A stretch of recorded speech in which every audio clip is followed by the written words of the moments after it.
What is happening, YouTube and weight loss warriors? It's your boy C-Dub, and I'm back with another video. And today I want to talk to you about metabolic flexibility. I'm going to do it right after this.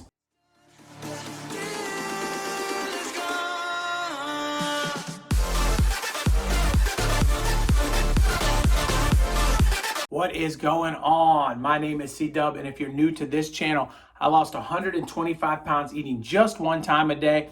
I would like to welcome you. I started this channel to help you out with tips, tricks, and ideas, a little bit of knowledge that I learned along the way in my journey to help you on your journey. Welcome, and to all my weight loss warriors, my subscribers, the people that have helped me grow this channel. I appreciate each and every one of you for giving me the opportunity to change people's lives. Thank you so much, and for everybody, I hope you become a subscriber. Now, let's hop into today's topic, metabolic flexibility. What is it? Well, metabolic flexibility literally means being able to use two different sources of energy for some kind of organism. So it's really simple, and it's a really simple idea, and it can mean a lot of different things in different species, but we're talking about peoples. And so we're talking about ourselves. And what does metabolic flexibility mean for us? Well, there's two different sources of energy that we can use, and that is either glucose or ketones. And so the ability to move between these things is a huge deal. And just to kind of wing it down so you guys can understand, if you're doing the keto diet, you're going to run your body on ketones. And that's the basic idea, that your body is burning body fat for its energy. And at the surface of our situation, that sounds like a beautiful thing. It sounds like the most special thing ever. Think about it. Being an overweight person, if you can run your body on your own body fat, that's what we want to do. But the problem lies is being able to move back and forth between them. It may be more superior than just burning it on one or the other. So what exactly do I mean? So if you're on ketones all the time, you're burning your body on a source of fuel, and you never have to eat a carbohydrate, and you never have to use your body on anything other than ketones. It's a fact. You can run it. Now, we don't know the long-term effects because this is relatively new science. So we don't know what running your body on ketones does for the long term, but we do know it's been pretty good at a lot of different things in the short term. So it may be good to just continue to run your body on that and not worry about anything else. But we also know that athletically speaking, being more explosive, having short-term energy bursts, it is definitely better to run your body on glucose. And so what glucose is basically whenever you eat something that is not a fat, or if it's a protein, you know, it can be used a little differently. Protein kind of fits in the middle, so let's just call it a carb. So when you eat a carb, your body turns that into glucose or sugar, and it goes into your blood, and that's where blood sugars raise, and we get insulin resistance, and all of those things we don't want. But on a standard healthy person, it takes those glucose and runs it through your body and gives you energy to use. And the energy can go straight into, it can also be reserved into your muscles, and it can sit and relax for when your muscles need that extra burst of energy, which is always a good thing. And a lot of people don't really understand that being able to run it on that is okay too. So both of these sources of energy are something that you would like to hopefully be able to tap into.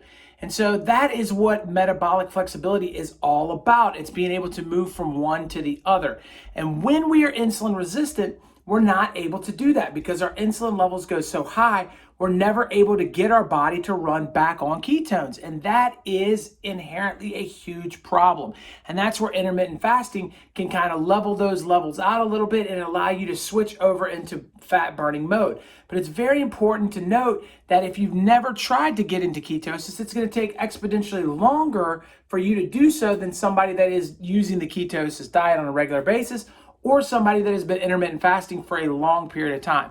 You cannot just tell your body, hey, switch over to fat now because you know that it can do it. You're going to end up failing. It's not going to work. So what you have to do is you have to be able to fast long enough and often enough to where your body can move back and forth between the two of them. And this is kind of the world that I'm currently living in. Being that I only eat one meal a day, I'm spending the majority of my day running my body on ketones. But I'm able to eat and use the glucose Also, and things like when I lift in the morning after I've eaten my OMAD meal, I'm able to then pull from those reserves and use that energy to get me through the weightlifting in the morning. And this kind of switch is something that you can use too. And it's something that we all have the ability to if we can settle in and get our bodies used to moving back and forth. But again, that does not happen overnight. It takes time, it takes effort to be able to get yourself into a state in which you can switch between these two different sources of fuel. To explain it a little bit further than that, if you think about it, if you are eating a standard 3-meal-a-day diet, once you eat when you wake up in the morning, your insulin levels will raise. Once your insulin level goes up, it's got to come back down to baseline before you can ever get into your storage or your ketones. And so you eat, it goes up, and you're coming down, and it doesn't. Now, in a healthy person's body, they're going to go up a little, and they're going to come back down and get back into fat burning mode. And they're going to continue to do this, and they're going to switch between the two modes very easily. And this is something that we do pretty well when we're young. But as we get older and as we get heavier, the hormones don't quite work as well, and our insulin starts to go higher, and that's where this problem goes. So when you hear somebody say you need to eat 6 meals a day to lose weight, what they're basically saying is if you eat 6 very, very teeny meals, what's going to happen is your insulin levels are going to do this. And you're going to be able to use the sugar for a second and get back into fat burning mode, and use the sugar and get back into fat burning mode. And you're going to continue to do that over and over again. And this diet will 100% work. The reason that I don't promote it personally, and if you want to do it all day, is it takes a lot of work to prep 6 meals, to count out all of those calories, and then stick only to that food. And generally you're talking about chicken and broccoli over and over and over again. And it just isn't the most appealing situation for me personally.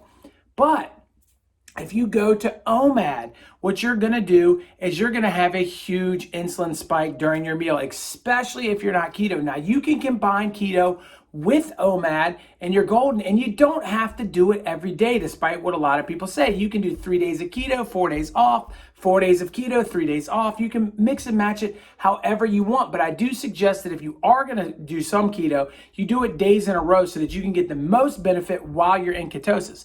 But with that said, once you've gotten the big meal, whether you've had some carbohydrates or not, your insulin levels are going to rise. And so your insulin levels are going to go higher than most people. And that's something that a lot of people don't talk about on OMAD.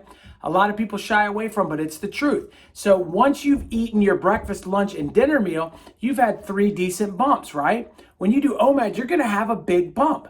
And by the time you wake up in the morning, you will still have your insulin levels. Probably they'll be coming down, but they won't be back at baseline, most likely. Now, some of us that are a little bit more into it might have that switch easier. But if you can get your insulin levels over the course of the day, what will happen is your insulin levels will drop, and they will drop dramatically through the course of the day, and then eventually go much lower than anyone else is insulin levels because of the lack of eating. So even somebody that's eating keto a couple of times in a 16 and 8, their insulin levels are going to dip to a baseline, and they will eat, and it does kind of keep that insulin going. It might raise it even slightly, even if they're doing a really good job with ketosis.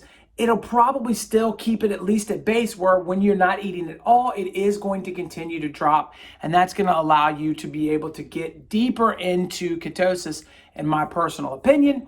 And then you will be golden. So OMAD does raise you up higher, but in the long term, in the long run, OMAD will get you to a point in which your insulin levels base out and you're in fat burning mode, for me personally, the longest. And of course, you can combine it with keto or with other diets to make it even more powerful. But the ultimate goal here is to be able to move from body fat to glucose or sugar back and forth without going too crazy and staying too long out. And I think that if you're eating 1 meal a day, you're going to do that.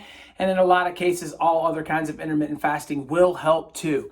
If you're a little bit confused as to how you should get started on OMAD, check out this video right here. And if you want to know about OMAD in a playlist, it'll be right here. My face is right there. Click on that. It is free, and the information I'm giving you is priceless. I will catch you on the next one. Peace.